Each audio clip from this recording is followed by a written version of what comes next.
शहर की ऊंची इमारतों के बीच, जहां हर इंसान आज अपनी दौड़ में लगा है, आज हम आपको एक ऐसी कहानी सुनाने जा रहे हैं जिसने कई लोगों के जीवन को नया मोड़ दिया है। एक ऐसी कहानी जो आपको सोचने पर मजबूर कर देगी कि असली सफलता क्या है, असली अमीरी क्या है। अर्जुन कपूर नाम सुनते ही दिमाग में एक तस्वीर उभरती है। मुंबई के सबसे बड़े बिजनेस टाइकून्स में से एक, जिनकी कंपनियां देश के हर बड़े शहर में फैली हुई थीं, रियल एस्टेट से लेकर होटल चेन तक, टेक्सटाइल से लेकर शिपिंग तक, हर जगह अर्जुन कपूर इंडस्ट्रीज का नाम चमकता था। करोड़ों की संपत्ति का मालिक, फोर्ब्स की लिस्ट में टॉप 50 अमीरों में शामिल अर्जुन कपूर के पास वो सब कुछ था जिसे लोग सफलता कहते हैं। लेकिन कहते हैं ना, जितनी बड़ी संपत्ति उतना ही बड़ा अहंकार। अर्जुन अपनी सफलता के घमंड में इतना चूर था कि उसके लिए इंसानों की कीमत उनके बैंक बैलेंस से तय होती थी। उसके लिए धन ही धर्म था, पैसा ही परमेश्वर था और दिखावा ही पूजा थी। हर मंदिर में वो लाखों का दान करता, पर 1 रुपया भिखारी को देना उसके लिए वक़्त की बर्बादी थी। उसका मानना था, इस दुनिया में हर चीज का मूल्य है और हर चीज खरीदी जा सकती है, यहां तक कि भगवान का आशीर्वाद भी। वैसे अगर आप सोच रहे हैं कि ये कोई फिल्मी कहानी है, तो आप गलत हैं। यह एक ऐसी सच्ची घटना है जिसने एक अहंकारी इंसान के जीवन में आमूल चूल परिवर्तन ला दिया। अर्जुन के ऑफिस में रमेश पिछले 15 सालों से काम कर रहा था। कंपनी के शुरुआती दिनों में जब अर्जुन खुद भी संघर्ष कर रहा था, रमेश उसके साथ कंधे से कंधा मिलाकर खड़ा था। लेकिन जैसे जैसे कंपनी बढ़ी, अर्जुन और रमेश के बीच की दूरियां भी बढ़ती गईं। रमेश अब सिर्फ एक कर्मचारी रह गया था, वो भी मिडिल मैनेजमेंट में। लेकिन जब भी कोई मुश्किल आती, अर्जुन रमेश की सलाह जरूर लेता। शायद इसलिए कि उसे पता था रमेश कभी झूठ नहीं बोलेगा। एक दिन जब अर्जुन अपने लग्जरी ऑफिस में बैठा था, रमेश उससे कुछ फाइल्स साइन करवाने आया। काम खत्म होने के बाद जाते जाते रमेश रुका और बोला, साहब, एक बात कहनी थी। अर्जुन ने बिना सिर उठाए कहा, हाँ बोलो। रमेश ने हिचकिचाते हुए कहा, साहब, अगर कभी वक्त मिले और सच्चा ज्ञान सुनने का मन करे तो एक बार बाबा जी के सत्संग में जरूर जाना। मैं पिछले 2 सालों से जा रहा हूं, जीवन बदल गया है मेरा। अर्जुन ने मुस्कुराते हुए अपनी चेयर घुमाई और व्यंग्य से बोला, अच्छा, और क्या होता है वहां? एक और भक्तों की भीड़, एक और दिखावे वाला संत जो लोगों से पैसे ऐंठता है।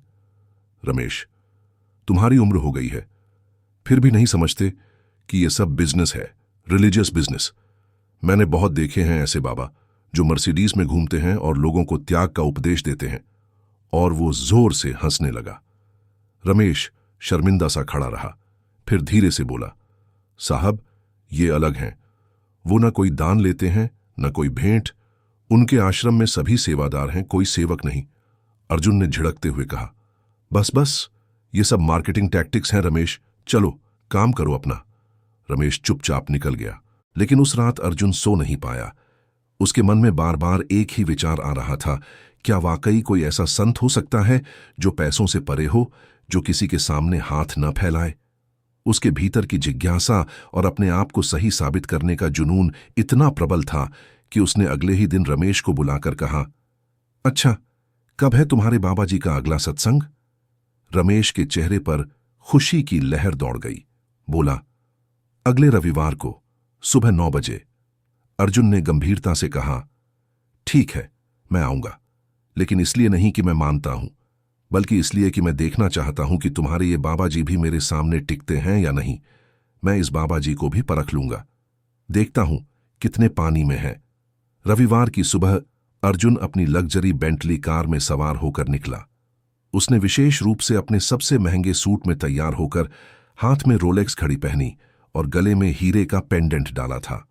उसके साथ 2 बॉडीगार्ड्स भी थे, मानो किसी वीआईपी इवेंट में जा रहा हो।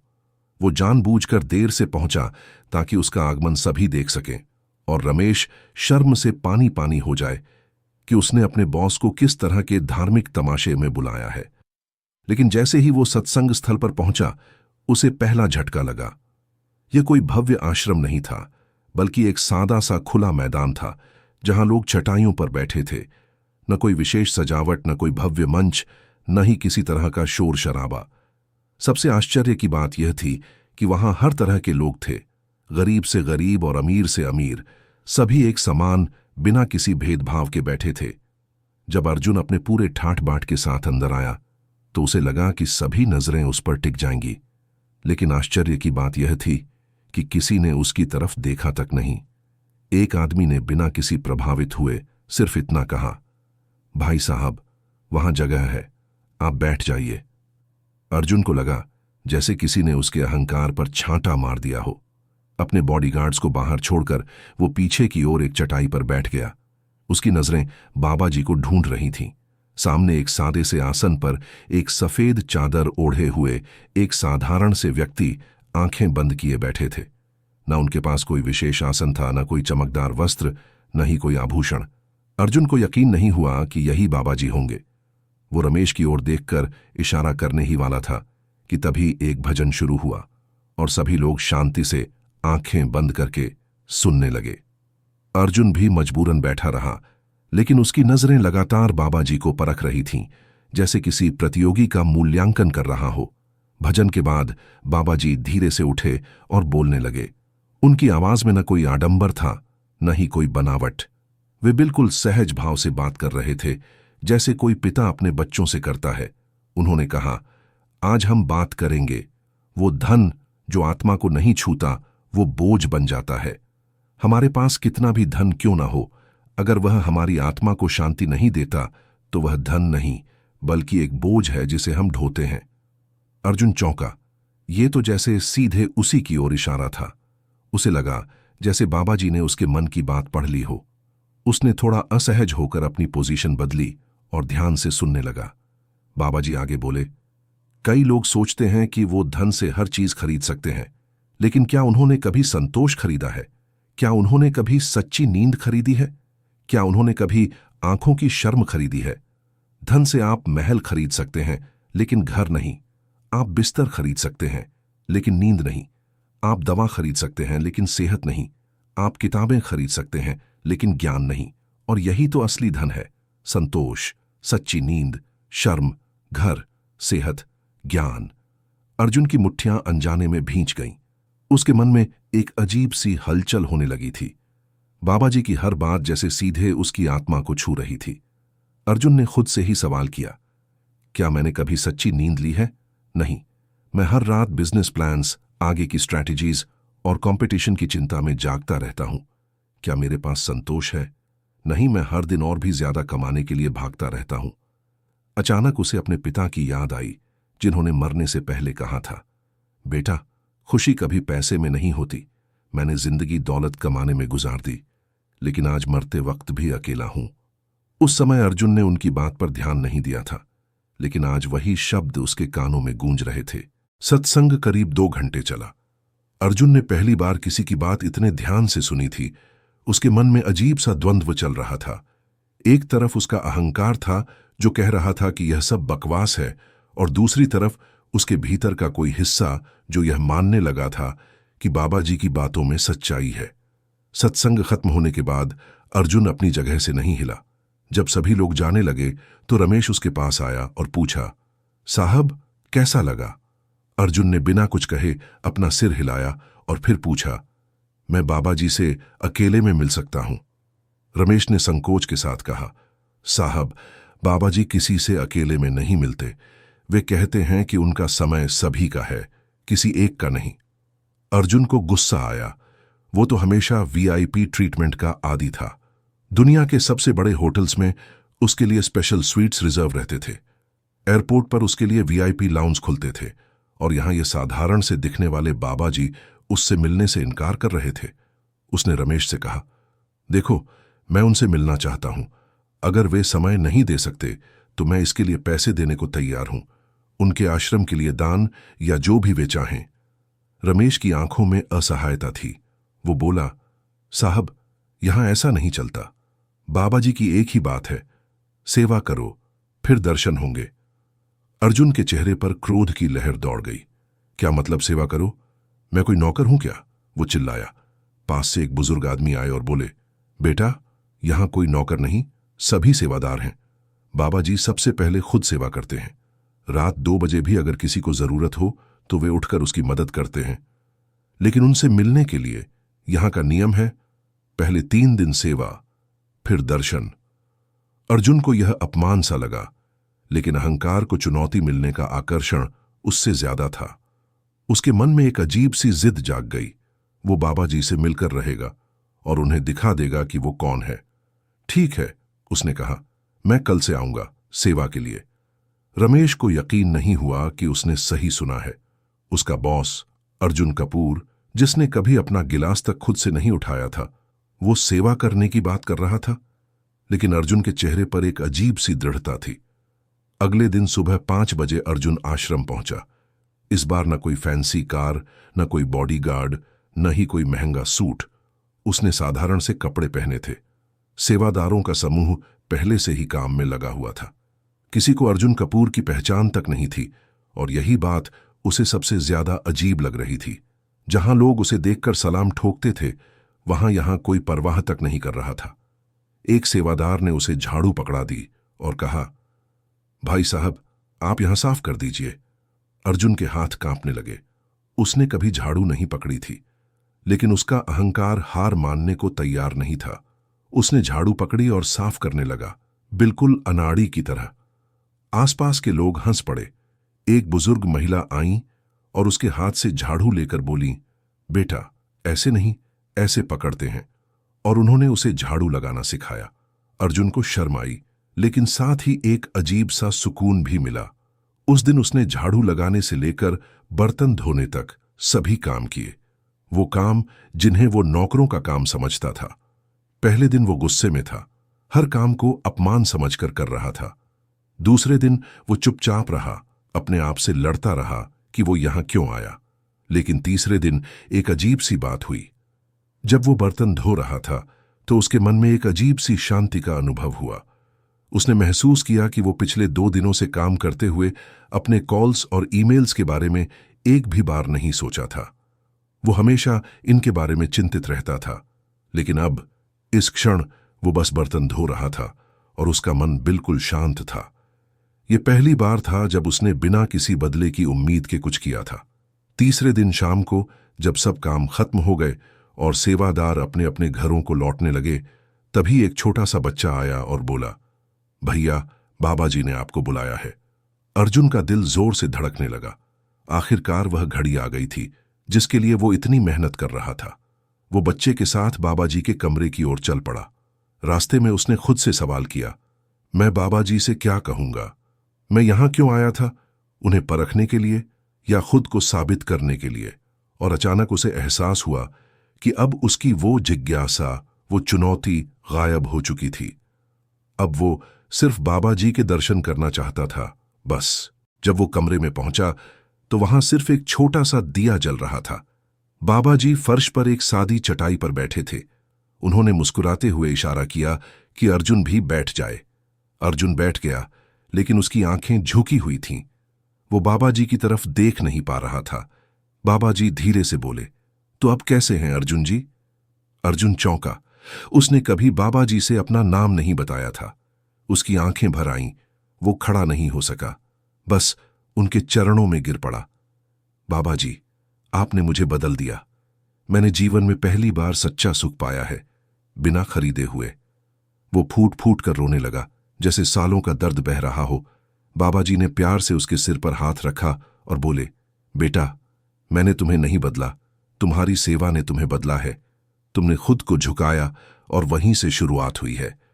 जब तक आदमी ऊंचा बना रहता है, ज्ञान उसके सिर से टकराकर लौट जाता है, लेकिन जब वो झुकता है, तब ज्ञान उसके भीतर प्रवेश करता है। पानी हमेशा नीचे की ओर बहता है, न कि ऊपर की ओर। इसी तरह ज्ञान भी विनम्र हृदय में ही प्रवेश करता है। अर्जुन ने थरथराते स्वर में कहा, बाबा जी, मैं यहां आपको परखने आया था। आपको भी उन दिखावे वाले बाबाओं जैसा समझा था। मुझे माफ कर दीजिए। बाबा जी हंसने लगे, इतना जोर से कि अर्जुन भी मुस्कुरा दिया। हां बेटा, मैं जानता था कि तुम परखने आए थे, पर क्या हुआ? परखने वाला ही परख लिया गया, है ना? और यही तो जिंदगी का नियम है। हम जिसे परखने जाते हैं, अक्सर वही हमें परख लेता है। उन्होंने आगे कहा, अर्जुन, तुम्हारे पास बहुत धन है और उसमें कोई बुराई नहीं है। बुराई तब होती है जब धन तुम्हारा मालिक बन जाए, न कि तुम धन के। धन एक अच्छा सेवक है, लेकिन बुरा मालिक। जब तुम धन के मालिक बनोगे तब वो तुम्हारी सेवा करेगा, और सबसे बड़ी सेवा है दूसरों की भलाई। उस रात अर्जुन को करीब 10 साल बाद पहली बार अच्छी नींद आई। उसने सपने में अपने पिता को देखा, जो उस पर मुस्कुरा रहे थे। अगली सुबह उसने फोन उठाया और अपने सीईओ को कॉल किया। उसने अगले 1 हफ्ते का सारा शेड्यूल कैंसिल कर दिया और बोला, मैं कुछ दिन ऑफिस नहीं आ पाऊंगा, मेरे लिए एक महत्वपूर्ण मीटिंग है अपने आप से। अगले पूरे हफ्ते अर्जुन आश्रम में सेवा करता रहा। वो अब हर काम खुशी से करता, चाहे वो झाड़ू लगाना हो, बर्तन धोना हो या फिर भोजन बांटना। एक दिन जब वो भोजन परोस रहा था तो एक गंदे कपड़े पहने बुजुर्ग भिखारी आए। अर्जुन ने सबसे पहले उन्हें भोजन परोसा और पूछा, बाबा, और कुछ चाहिए?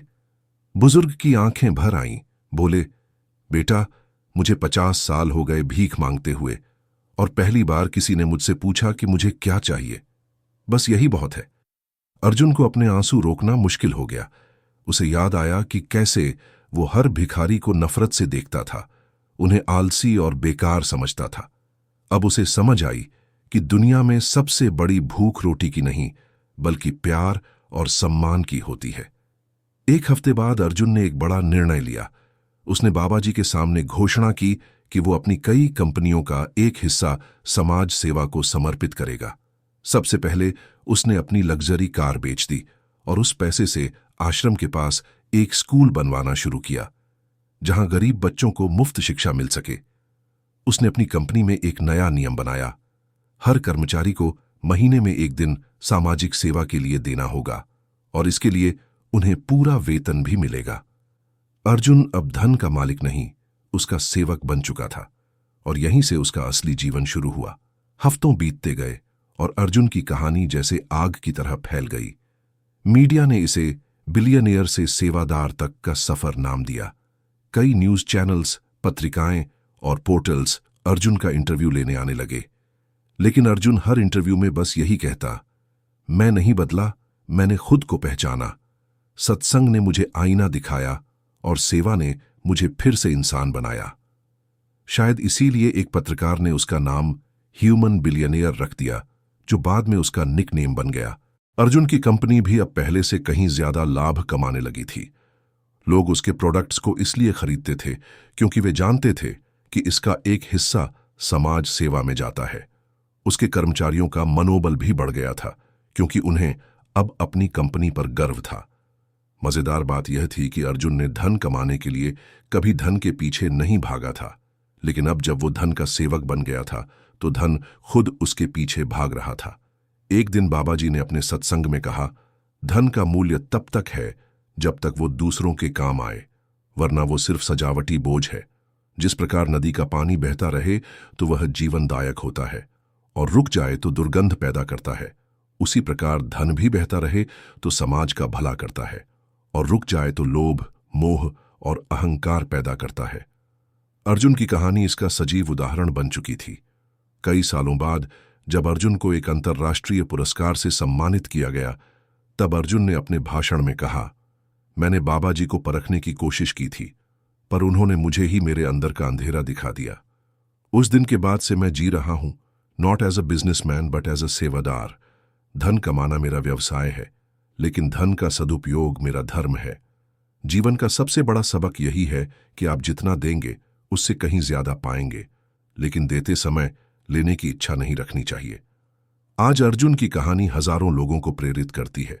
उसकी कंपनी कपूर फाउंडेशन के माध्यम से हर साल हजारों बच्चों को शिक्षा मिलती है, हजारों मरीजों का इलाज होता है, और हजारों परिवारों को आत्मनिर्भर बनने का मौका मिलता है। और यह सब इसीलिए क्योंकि एक अहंकारी अमीर ने किसी को परखने के चक्कर में खुद को परख लिया। इस कहानी से हमें यह सीख मिलती है कि सबसे बड़ा परिवर्तन तब आता है जब हमारा अहंकार खुद हार मान ले। जो दूसरों को परखने निकलते हैं अक्सर खुद ही परखे जाते हैं, और जो सच्चे होते हैं वो खुद को बदलने से नहीं डरते। धन असली समृद्धि तब बनता है जब वह सेवा का माध्यम बन जाए, न कि अहंकार का। और यही है सच्ची साखी, जब परीक्षा देने आया कोई व्यक्ति खुद परीक्षित होकर लौटे। दोस्तों, आज की यह कहानी हमें सिखाती है कि असली अमीरी वो नहीं जो हमारी जेब में है, बल्कि वो है जो हमारे दिल में है।